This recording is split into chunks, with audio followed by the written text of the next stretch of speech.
Salut, salut, salut les disciples de la boxe, c'est Jean-Charles, bienvenue sur la radio Box Attitude.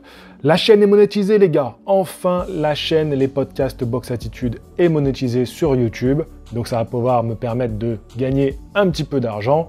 Et sinon, vous pouvez passer également par les plateformes de podcast, il y en a 3, tout est en description de la vidéo. On va passer directement aux informations des derniers jours. J'ai pas été très présent en termes de podcast. Je me suis concentré sur Joshua Usyk et Tyson Fury. On en reparlera quand on va aborder le point des lourds. On va faire un petit comment va la boxe. Le dernier, c'était le 18 juin. Il s'est pas passé des dingueries, hein, je vais pas vous mentir, il s'est pas passé des dingueries, mais quand même, là, c'était pas prévu. Cette vidéo, ce podcast-là n'était pas prévu du tout. Tout à l'heure, je suis allé vous tourner une petite vidéo qui sortira dimanche sur Box Attitude, sur la chaîne principale, où je parle de Ryan Garcia, donc je vais pas en parler dans ce podcast. Vous verrez que j'ai une vidéo qui lui sera consacrée, qui sortira dimanche.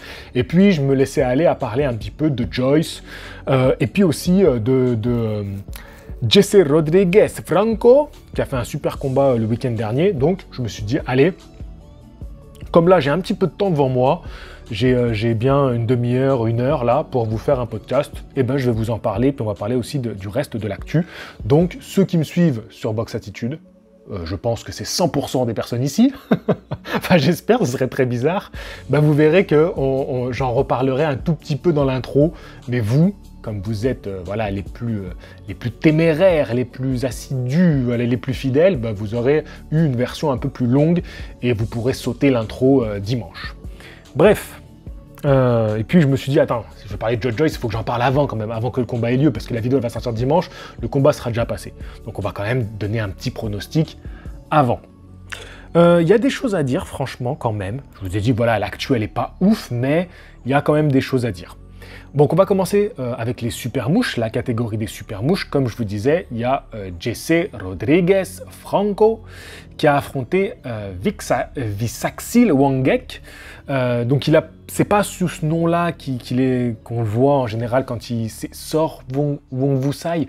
Oh, je sais jamais les gars. Moi je l'appelle Wangek, c'est beaucoup plus simple. Et alors, ce qui est très intéressant, c'est que Rodriguez, il avait déjà marqué les esprits en prenant la ceinture WBC à Carlos Cuadras. Carlos Cuadras, je vous rappelle, 39 victoires, 4 défaites et un nul. Et je vous avais déjà parlé de Carlos Cuadras quand j'avais fait une grosse vidéo sur cette catégorie des super mouches. La vidéo où je disais que Naoya Inoue, même lui, les avait évités. Donc on va un petit peu parler des noms que j'ai cités dans cette vidéo-là. Je vous invite vraiment à aller la voir. Et le Rodriguez, il a 22 ans. Donc là, il est champion WBC de cette catégorie. Et puis là, donc, il vient de mettre un deuxième nom à son tableau de chasse, Wangek, donc qui est un ex-champion du monde. Hein. Wangek, franchement, si vous suivez un peu la KT, j'ai même pas à vous le présenter. Bon, aujourd'hui, il a 35 ans. Il a un palmarès de 50 victoires, 43 remportées par KO, 6 défaites et un nul. Et c'était quand même un boxeur à aller chercher. Alors, le truc, maintenant, c'est que Rodriguez, il faut quand même reconnaître qu'il prend des boxeurs, là, les deux qu'il a battus, il prend des boxeurs en fin de carrière. Il ne faut pas l'enlever de l'équation, ok? Mais la performance qu'il a faite sur le ring, elle est très impressionnante. Elle est très impressionnante, les gars. Franchement, il faut le dire. Et quand moi je l'ai vu, bon, je répète un peu ce que je vais dire dimanche, mais bon, on s'en fout, vous ne l'avez pas encore entendu. Moi, ça me fait bizarre parce que je sais que je l'ai déjà dit et que j'ai l'impression que la vidéo est déjà sortie, mais c'est pas le cas. Quand j'ai vu ça, je me suis dit, je suis bien content que Joshua il ait rejoint la team Garcia. Mais c'est pas du tout le sujet du comment va la boxe. On aura l'occasion de reparler encore de Joshua, parce que la théorie Joshua va gagner, Joshua est finito. Ah, ça fait des débats, parce que les fans de Jojo ils veulent pas lâcher, les fans de Usyk ils veulent pas lâcher non plus, ceux qui sont plutôt, on va dire, terre à terre, on a du mal à voir Joshua revenir. Bref, on s'éparpille les gars, on s'éparpille. Moi, je vais revenir à cette catégorie des super mouches, parce que là, ce qui va se passer, donc là, on a ce Rodriguez Franco, franchement très impressionnant, parce qu'il fait un très beau combat. Je vous invite à le voir. Alors moi, là, demain, j'ai plus DAZN. Je ne sais pas si je vais reprendre, les gars, parce que franchement, en ce moment, c'est la galère. Et j'avoue que 10 € par mois, franchement, ça fait mal. Mais après, je me dis, 10 € par mois, ça les vaut quand même. En vrai, ça les vaut de ouf. Parce que vu ce que tu as sur la plateforme DAZN, 10 balles, c'est pas beaucoup. Hein. Il y en a qui m'ont dit, ouais, 10 balles, c'est abusé. 10 balles, c'est abusé quand t'es en galère, tu vois. Vraiment, moi, je vous dis, là, je me pose la question parce qu'en ce moment, c'est chaud de ouf. Mais en vrai, 10 balles pour ce qu'ils proposent, ça va en vrai. Tu vois, ça va. Franchement, il y a des trucs. Donc, allez voir le combat si vous avez DAZN. Comme je viens de vous le dire, c'est 10 balles par mois. Je voulais plus du tout parler de plateformes, trucs comme ça, dans mes podcasts ou quoi que ce soit. Mais bon, allez, vas-y, là, allez, on en parle. Le combat, il est vraiment bien. Et Rodriguez, il est impressionnant. Maintenant, ce qu'il y a d'autre dans la catégorie qui va être intéressant, c'est que le 13 juillet, là, on a Kazuto Yoka qui boxe. Donc lui, c'est le champion de WBO. Et il affronte le 3e BoxRec. Donc non, pardon. Yoka, c'est le 3e BoxRec. Et il affronte le 4e BoxRec, c'est Donny Nietes.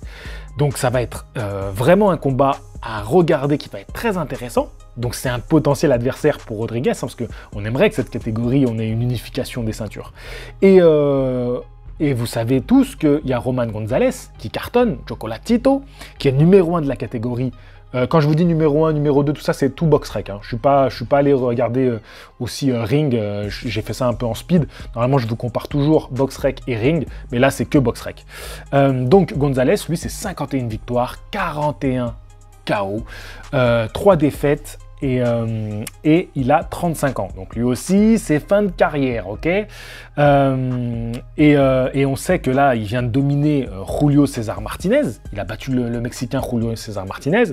Et Chocolatito, il devrait faire la trilogie contre Juan Francisco Estrada. Donc c'est une catégorie, les gars. Elle est incroyable, elle est exceptionnelle. Donc là, le prochain combat qu'on va regarder, ça va être le championnat du WBO de Yoka contre Nietes. Et j'ai hâte de voir ça. Ça promet des beaux combats, et puis voilà, c'est tout. Rien à dire de plus. C'est une catégorie il faut qu'on en parle, en fait. En vrai, il faut qu'on en parle. Moi, j'en ai pas parlé dernièrement parce que, vous avez vu, je bosse sur d'autres sujets, donc j'en parle quand j'ai le temps, parce que je veux plus être dans la... Voilà, vite, je me presse, il y a le combat, boum, il faut que j'en parle. Non, en ce moment, je me suis concentré sur d'autres sujets vidéo, une autre manière de travailler, donc j'en parle quand j'ai l'occasion et quand j'en ai l'envie. Donc là, j'en ai profité de ce podcast pour en parler. J'ai noté aussi, c'était dans la même soirée, chez les Supercoqs, il y a le champion WBA et IBF qui a gagné par KO dans la dernière reprise, c'est Akhmadaliev, et il a battu Ronnie Rios. J'aimerais bien le voir contre Inoue, si Inoue il finit par monter chez les Supercoqs, ça risque d'être intéressant. Hein. Franchement, ça risque d'être un combat intéressant. Je vois Inoue un peu au-dessus, mais Akhmadaliev, il a une carrure, il est très impressionnant. Tu vois, c'est un Supercoq, donc 55 kg, mais punaise, le mec, il est trapu, il est tout en muscle, très impressionnant. Alors, il y a une annonce qui a été faite chez les Super Plumes. Shakur Stevenson va défendre ses titres WBC et WBO contre Conceição, Robson Conceição. Alors, j'ai reçu quelques messages de personnes un peu déçues de cette affiche. Moi, je trouve ça très bien, parce que Conceição, il avait fait une belle performance contre Valdez. Stevenson, il a dominé complètement Valdez, il l'a rendu insignifiant dans le combat, il faut bien le reconnaître. Et Conceição, ce qui m'avait plu avec Conceição, c'est qu'il avait affronté Valdez sans pression, il avait donné le meilleur de lui-même. Il n'est pas exceptionnel, mais il avait donné le meilleur de lui-même. Alors, est-ce qu'il sera dans les mêmes dispositions pour affronter Stevenson? Faut voir. S'il fait le même combat, il peut faire chier Stevenson. De là à le battre, je pense pas. Mais il peut amener un truc qui emmerde Stevenson. Ça peut être intéressant. Mais clairement, Stevenson, pour moi, voilà, il plane au-dessus des aigles dans cette catégorie des super plumes. Et c'est vrai qu'on aimerait le voir titiller les légers. Pour les légers, comme je vous ai dit, moi je parlerai de Ryan Garcia dans la vidéo de dimanche, donc je vous invite à aller la voir. Voilà, je ne vais pas m'attarder là-dessus. Quoique, je pourrais dire, je vais axer du coup un petit mot ici sur le fait que Ryan Garcia, en affrontant Javier Fortuna, si je me trompe pas dans la prononciation, Javier Fortuna, c'est ça, 33 ans, 37 victoires, 26 KO, 3 défaites et 1 nul, 24e mondial. Je pense que c'est une belle opposition pour Ryan Garcia. Ryan Garcia, je vous rappelle qu'il a 23 ans. Aujourd'hui, il est classé 10e mondial, 22 victoires, 18 KO, invaincu. Oui, moi je pense que c'est un combat qui est loin d'être ridicule, qui va être intéressant. et qui arrive au bon moment, dans le bon timing pour Ryan Garcia. Je vous parlerai plus longuement de Ryan Garcia, ne vous emballez pas dans les commentaires en le taillant en petits morceaux. Vous aurez l'occasion de le tailler en petits morceaux dans ma vidéo de dimanche. Donc, gardez vos cartouches, même s'il y a un peu de temps et vous aurez le temps de réfléchir à tout ça d'ici dimanche. Je pense que si on oublie le personnage Ryan Garcia, d'accord, on le met de côté. Ça sera vraiment la vidéo dimanche.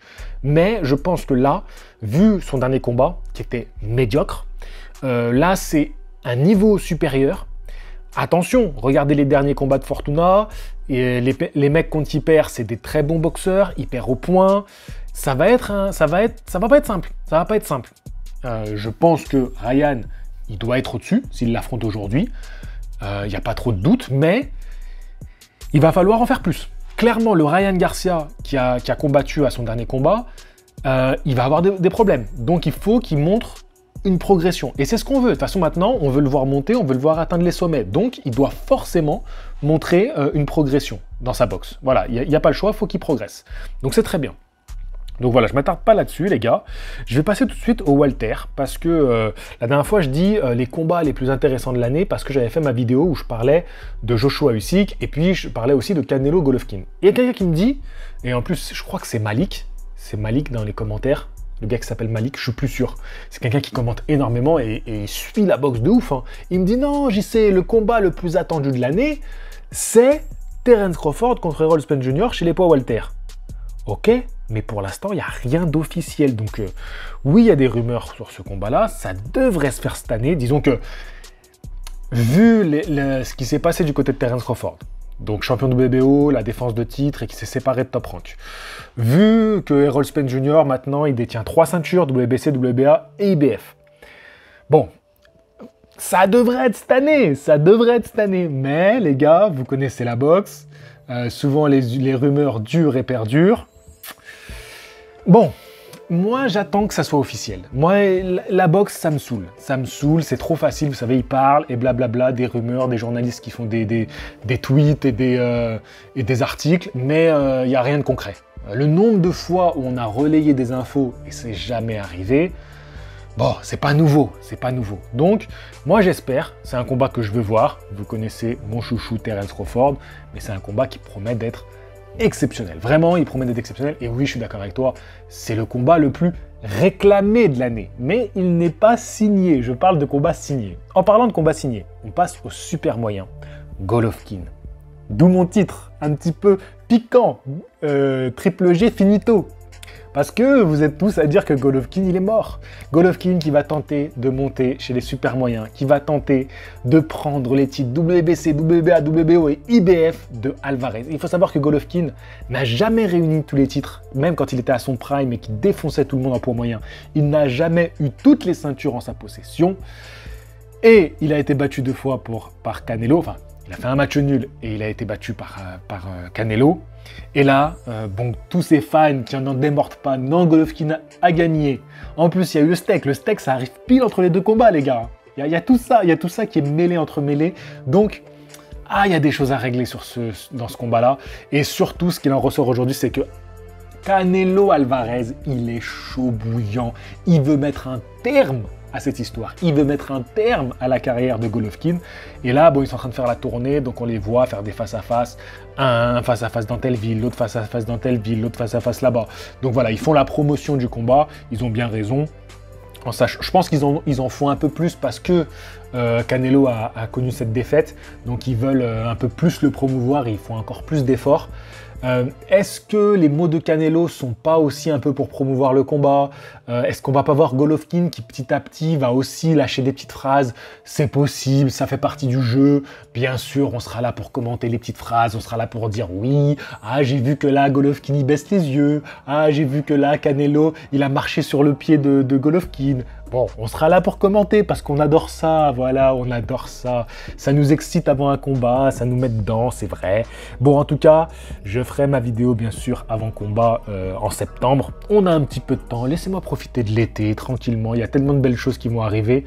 On a le temps, les gars. Mais ça m'a fait mal de mettre Golovkin finito. Mais en vrai, on va vers ça. On va vers un Golovkin finito, on va pas se mentir. Non, là, dans le titre, j'ai été un peu piquant, hein, c'est vrai. Et puis, attendez, j'ai pas fini, parce qu'il y a les poids lourds aussi. J'ai envoyé un petit pic avec les poids lourds. Bref, chez les mi-lourds aussi, comme je parlais des rumeurs chez les poids Walter, eh ben, on a aussi des fameuses rumeurs de Bivol, champion WBA, qui est devenu super célèbre après avoir battu Canelo, contre Beterbiev, champion WBC, IBF et WBO, qui lui aussi a fait un gros coup de buzz en déboîtant Smith Jr. Donc voilà, c'est vraiment... c'est leur année. En fait, avec ce qu'ils ont fait tous les deux cette année, on n'a jamais autant parlé d'eux. C'est-à-dire qu'on parlait d'eux, on disait que c'était des très bons boxeurs. Beterbiev, parce que c'est un puncher, il a mis tout le monde KO. Bivol, on a toujours reconnu que c'était un très bon technicien. Moi, c'est mon boxeur chouchou. Ça fait des années que je vous en parle. Voilà, ceux qui me suivent depuis longtemps, vous le savez très bien que c'est mon chouchou. Je suis sûr que quand je vous en parlais au début, la plupart ne savaient même pas la tête de ce boxeur. Bon, après, il y a les photos que je vous montrais, mais de se dire, mais wesh, on l'a jamais vu boxer, lui. De qui nous parle? J'y sais, il abuse avec ces boxeurs que personne connaît. Je suis sûr, hein. Parce que c'est obligé. Quand t'as 90 000 abonnés, qu'il y en a qui connaissent pas Bivol, hein, quand je parle. C'est obligé. Il y en a qui me suivent parce qu'ils aiment bien que je parle de boxe. Mais en vrai, ils connaissent même pas les boxeurs dont je parle. Enfin, en tout cas, ils se sont jamais levés pour regarder un combat, tu vois ce que je veux dire. Bon, en tout cas, moi, je pense que c'est leur année. C'est là où ils sont le plus cotés. Et c'est le moment de le faire. Mais il doit y avoir, à mon avis, une négociation de revanche avec Canelo. Et est-ce qu'ils vont pas dire à Bivol, et Bivol, par contre, si tu prends Beterbiev, il y a le risque que tu perdes ta ceinture. Si tu n'as plus de titre, je sais pas si Canelo, il voudra vraiment te reprendre. Et puis Bivol, tu sais, la bourse que Canelo t'offre, tu l'as jamais eu dans ta carrière, même sans titre en jeu. Alors faut voir, parce que si Bivol, il se fait déboîter par Beterbiev, attention, c'est une possibilité. Je ne suis pas pour cette possibilité-là, mais c'est une possibilité. Est-ce que du coup, le combat contre Canelo, il fait encore sens? Canelo voudra le prendre, c'est sûr. Je pense que Canelo, à mon avis, il a cet état d'esprit. Il veut, tu vois, il veut aller laver l'affront. Il a perdu, il veut aller prendre sa revanche. Mais les mecs derrière Canelo, ils vont lui dire, mais mec, financièrement, ça ne nous intéresse pas, ton combat. Et aujourd'hui, l'argent est roi, les gars. L'argent est roi. C'est pour ça que j'ai monétisé les podcasts de Box Attitude. L'argent est roi, les gars. Non, mais c'est une réalité. Sportivement, moi je trouve que ça fait pas vraiment sens, mais je peux comprendre Canelo et son envie de se venger. Mais après, si Bivol il a perdu son titre contre Beterbiev, voilà. Après, on pourrait dire, mais Canelo, pourquoi ne vas-tu pas affronter Beterbiev alors, vu qu'il a battu l'homme qui t'a battu?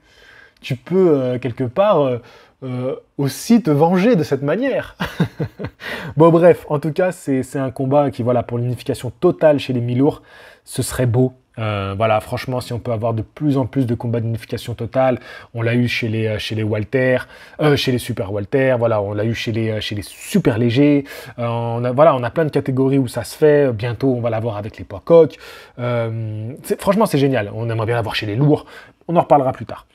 Dans cette catégorie des mi-lourds, j'aimerais dire encore un petit mot sur notre boxeur, voilà, cher à notre cœur en France, Jake Paul. Non, je déconne, on en parlera dans la vidéo de dimanche, vous verrez. Non, je voulais parler de Mathieu Boderlich, notre champion d'Europe des mi-lourds. Donc, apparemment, c'est fait, il va affronter Callum Smith en sous-carte de Joshua Smith. Alors, je veux pas trop en parler, je l'aborde parce que c'est tellement une nouvelle exceptionnelle que ça fait plaisir, tu vois, franchement si ça se fait, ça fait vraiment plaisir, mais je veux pas trop en parler parce que vous connaissez la boxe, c'est tellement un milieu de mythos que ça me ferait mal, en fait, je veux pas faire un truc à fond, aller Boderlich et tout, et derrière ça annonce une annulation, ou alors que on annonce que Callum Smith il va affronter, je sais pas moi, un autre boxeur de la team...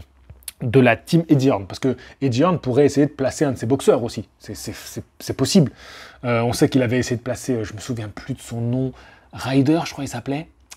Ouais, je crois que c'est Rainer ou Ryder, qui avait battu Daniel Jacobs. Donc tu vois, pourquoi il placerait pas lui pour affronter Callum Smith?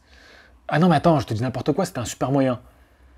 Est-ce qu'il a des boxeurs chez les mi-lourds? Ouais, il doit en avoir. Bah, Bivol, quand il l'a fait boxer, il avait fait boxer contre des boxeurs de son écurie. Donc, bon, j'ai un peu peur qu'il y ait une carotte. Voilà, tout ça pour te dire que j'ai un peu peur d'une carotte. En tout cas, je voulais un peu vous en parler parce que ça fait toujours plaisir quand il y a des Français dans la discussion. C'est vrai, on va pas se mentir, ça fait toujours un peu chaud au cœur. Mais je veux pas m'emballer, parce que je m'emballe trop, je me suis toujours emballé, et tu sais comment c'est, surtout en France. Voilà, quand après on dit des choses, après les gens ils vont nous tomber dessus. Et j'en ai marre de ça. Franchement, je vous dis la vérité, j'en ai marre de ces trucs-là avec les boxeurs français. Il y a beaucoup de mythos et je veux pas participer à ça. Mais en même temps, j'y participe en parlant, mais je vous dis que j'en ai marre. Voilà. Le mec, il craque. C'est la fin de la semaine, je craque. On passe au lourd. J'ai un petit mot à dire. Voilà, Joe Joyce. Allez, il faut qu'on en parle. Oui, j'ai osé. J'ai mis Joe Joyce en conquête dans le titre de ce podcast. Oui, c'est vrai, parce que la conquête de Tony Yoka, c'était d'aller au titre mondial. Oui, il était bien parti après les JO, parce qu'il avait battu Joe Joyce. Il était devenu champion olympique, et il allait faire sa conquête. Mais force est de constater aujourd'hui que Tony Yoka a rencontré une défaite professionnelle, donc il va falloir se refaire de ça. Ça sera un autre sujet, c'est pas le sujet du jour. Joe Joyce, lui, il a enchaîné les noms. Il a continué à grimper. Il a été intelligent dans ce qu'il nous a proposé sur le ring. Il s'est bonifié. Il a su être encore plus fort dans ses points forts. Le fait que les combats chez les professionnels soient soit des 10-12 rounds, ça lui va bien. Il a su mettre en place des tactiques qui sont à son avantage. Et aujourd'hui, à son âge avancé, il a 36 ans, je crois. Je crois qu'il a 36 ans, Joe Joyce. Il n'a jamais été aussi près d'une chance mondiale. Et pour moi, c'est pour ça que je dis qu'il est en conquête. Il est en conquête quelque part. Il a piqué la conquête de Tony Yoka. Et oui, on peut le dire, il lui a piqué sa conquête. Et puis, bravo à lui. Voilà, il faut le dire. Et là, il va rencontrer Christian Hammer. Donc, c'était aussi un clin d'œil parce que Christian Hammer a affronté Tony Yoka. Et j'avais commencé à avoir des tweets, on va comparer du coup Joe Joyce et Tony Yoka. Mais qu'est-ce que tu veux comparer? Joe Joyce, il y a de fortes chances qu'il batte Christian Hammer par KO. Ça ne veut pas dire qu'on va comparer du coup grâce à ça Tony Yoka et Joe Joyce. Ce genre de remarques, elles sont débiles. Il faut le dire, elles sont débiles. Par contre, ce qui va être intéressant, donc moi je pense que Joe Joyce va gagner ce combat-là avant la limite. Je vais vous le dire, encore une fois, je me répète de la vidéo dimanche, tu diras, mais JC, on l'a déjà entendu dans le podcast de Box Attitude, dimanche t'écriras ça, comme ça les gens vont vouloir écouter le podcast de Box Attitude. Je pense que le gros désavantage de Christian Hammer face à un Joe Joyce, c'est qu'il n'a pas de jeu de jambes. Il n'a pas de jeu de jambes, c'est un boxeur, comme on dit, qui a les pieds plats, qui est très accrocheur, très vicieux, mais là il va tomber face à un poids lourd qui ça va être un cadeau pour lui, qu'il ne se déplace pas, qu'il vienne au contact, ça va être un cadeau. Donc je pense que ça va être très dur pour Christian Hammer, qui surtout maintenant il est vraiment en fin de carrière, donc je pense qu'il a pris un joli chèque, et je vois même un Christian Hammer qui va abandonner avant la fin du combat, qui va préférer ne pas être stoppé, tu vois, par l'arbitre ou prendre un KO vicieux, tu vois, vraiment se retrouver tapé, et qui va abandonner soit en restant dans son coin, soit finir par poser un genou à terre et dire stop, on en reste là les gars, ça me va, ça m'a suffi. Donc il n'y aura pas trop de surprises. Voilà, c'est pas un combat qui va faire avancer Joe Joyce comme Takam. Takam avait bien fait chier Joe Joyce et là c'était intéressant. C'est pas un combat qui va le faire progresser. Par contre, c'est un combat où encore une fois il se met un nom sur son palmarès, et là, ça y est, Joe Joyce, pour moi, il est aux portes d'une chance pour le titre mondial. On verra contre peut-être le vainqueur de Joshua Usyk, c'est fort probable, surtout si c'est Usyk, ou alors, après on a Tyson Fury aussi qui est champion WBC, mais reviendra-t-il, ou alors peut-être un Joe Joyce qui va se battre pour un titre WBC vacant. Admettons que Tyson Fury ne revienne pas, on ne sait pas, on peut faire que des spéculations, des hypothèses, on ne sait pas, on n'en sait rien, des théories, mais Joe Joyce pour moi, le prochain combat c'est sa chance mondiale. Dans 6 mois, pour moi, il a une chance pour un titre. Donc dans quelles conditions? Est-ce que c'est un titre qui va être mi-vacant? Est-ce que ça va être contre un champion, c'est-à-dire Joshua, Usyk ou Tyson Fury? Je ne sais pas. Mais pour moi, là, il mérite d'avoir une chance pour un titre mondial. Ça me permet de revenir sur mon dernier podcast, les derniers podcasts, Joshua Usyk, donc on en reparlera. Bien sûr, il y a tellement de choses à dire sur ce combat-là. Tyson Fury, voilà, je vous ai fait un podcast sur Tyson Fury. Je dois reconnaître que je ne peux être objectif sur Tyson Fury. Voilà, quand je parle de lui, de sa personne, je suis totalement subjectif parce que j'ai un truc contre lui, je le reconnais. Voilà, il y a beaucoup qui m'ont dit non, tu forces encore. J'ai tenté de m'expliquer parce qu'on m'avait dit tu forces, et force est de constater que j'ai recommencé. J'ai recommencé, donc c'est pas grave. Voilà, vous savez que je n'accroche pas. Je n'accroche pas avec Tyson Fury, voilà, c'est dit. Mais par contre, je sais être objectif quand j'analyse ses combats. Voilà, à chaque fois que j'ai fait des débriefs des combats de Tyson Fury, dis-moi, trouve-moi quelqu'un qui a dit mieux. Voilà, je t'attends sur le net. Voilà, trouve-moi quelqu'un qui n'est pas un fan ou un anti et qui a dit mieux, qui a analysé mieux les combats de Tyson Fury. Je ne pense pas que tu trouveras, voilà. J'ai le droit de me la raconter, c'est mes podcasts. Mais c'est vrai. Mais j'arrive pas, j'accroche pas avec lui. Je reconnais que voilà, je peux analyser, je l'apprécie, c'est un bon boxeur. Enfin, je l'apprécie, c'est un bon boxeur. Mais j'accroche pas, il m'énerve. Bref, passons aux infos en bref. Les infos en bref. Mais je tenais juste à revenir dessus parce que, voilà, il faut dire les choses, il faut dire les thèmes, il faut dire les termes, il faut dire, JC, quand tu parles de Tyson Fury, tu n'es pas objectif. Quand tu parles de lui, il y a quelque chose qui ne va pas, tu ne l'aimes pas. JC, tu as quelque chose contre les alcooliques. Qu'est-ce qui se passe? Est-ce que c'est un passé douloureux? Je rigole les gars, je rigole, mais en tout cas voilà, je tenais à rajouter ça, juste pour rigoler avec vous, on rigole, c'est les podcasts, vous savez comment c'est cool, c'est détente. Alors il y a une info qui est intéressante, dans les infos en bref, c'est Mikey Garcia qui a annoncé sa retraite. Alors il ne l'a pas vraiment annoncé, il a mis à jour son profil Instagram, et donc il a mis qu'il était ex-boxeur professionnel ou un truc comme ça, tu vois.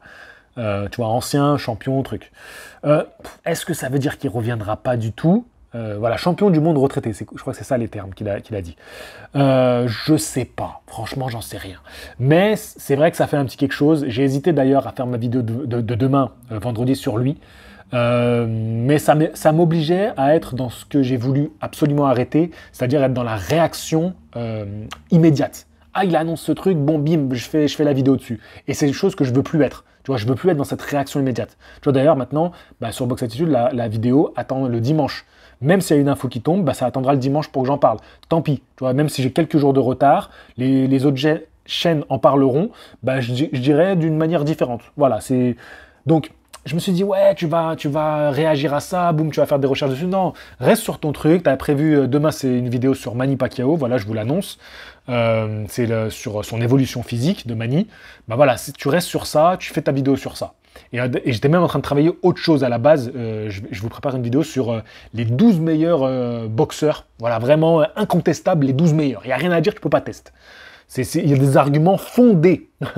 Et comme je travaillais cette vidéo, mais elle était trop longue, je me suis dit, non, finalement, fais ta vidéo de transformation sur Manny. Tu restes dans le rythme que tu t'es dit. Donc, une vidéo de transformation, une vidéo la première défaite, une vidéo le boxeur le plus. Voilà. Et donc, je voulais chambouler ça avec la vidéo sur Mikey Garcia. Et finalement, je me suis dit, allez, je vous en parle là. C'est l'occasion d'en parler, on en reparlera un peu plus tard, où je mettrai ce boxeur à l'honneur parce que c'est l'un de mes boxeurs préférés. C'est l'un des boxeurs dont j'ai été le plus supporter depuis que je suis la boxe. Voilà, parce que je vous ai toujours dit qu'il y a des boxeurs que j'aime et que je supporte à fond. Donc il y a eu, par exemple, pour prendre d'une manière sur un ensemble, il y a eu Miguel Cotto, ça fait partie des boxeurs que j'ai le plus aimé et que j'étais le plus supporter. Un peu plus récemment, on a bien sûr, je vous en parlais, Dmitry Bivol. Voilà, c'est des boxeurs que j'aime et je suis supporter quand je regarde leurs combats. Mikey Garcia, il a fait partie de ces boxeurs-là pour qui j'ai une affection tout particulière. Voilà. Sur ce, les gars, quoi vous dire d'autre ? Non, je crois que j'ai fait le tour. Le week-end prochain, donc la semaine prochaine, on parlera bien évidemment de la soirée avec Derek Chisora contre Kubrat Pulev, parce qu'en sous-carte, il y aura Michel Soro. Donc on va faire une émission qui sera consacrée à ça. On va faire une émission avant combat qui sortira, si Dieu le veut, mardi ou mercredi de la semaine prochaine. Voilà, donc vous inquiétez pas, ça sortira dans ces eaux-là. Peut-être mardi, je pense que mardi, il n'y aura pas de souci pour la faire. J'en ai fini. Encore une fois, je vous le répète, c'est important, si vous pouvez, vous faites un petit don sur Utip. Si vous pouvez également vous souscrire à la chaîne Box Attitude, donc le lien est aussi dans cette chaîne-là, les podcasts de Box Attitude, vous avez aussi le lien pour souscrire à la chaîne Box Attitude. Et puis maintenant, cette chaîne est monétisée, et puis j'ai tout activé, le chat, super chat, j'ai tout mis. Mettez-moi tout, mettez-moi toutes les sauces, toutes les épices, je prends tout, parce que c'est pas une chaîne qui est promise à faire beaucoup d'audience, alors on va faire du mieux qu'on peut pour la rentabiliser, et parce que de toute façon, voilà, comme je ne suis pas un lèche-bot, j'ai bien compris que je n'aurai peut-être jamais de soutien du monde de la boxe français, ni des diffuseurs français, mais c'est pas grave, voilà, c'est pas grave, au moins on est indépendant, voilà. Si un jour il y en a un qui veut travailler avec nous, eh ben il sera bienvenu, je vous le dirai à tous, mais qu'il soit prévenu, nous sommes des indépendants et on lèche les bottes de personne, c'est comme ça, on lèche les bottes de personne, donc je suis obligé de vivre comme je peux. Je vais essayer de trouver des partenaires, d'autres partenaires, pour essayer de subvenir à mes besoins. Et puis sinon, je compte sur votre soutien, votre participation financière, ou alors, voilà, parce que vous vous tapez des pubs pendant les vidéos, mais c'est comme ça que je peux continuer à exercer ce travail que j'aime tant, exercer ma passion, et surtout, vous partager ma passion. Sur ce, je vous dis à la prochaine. Fighting!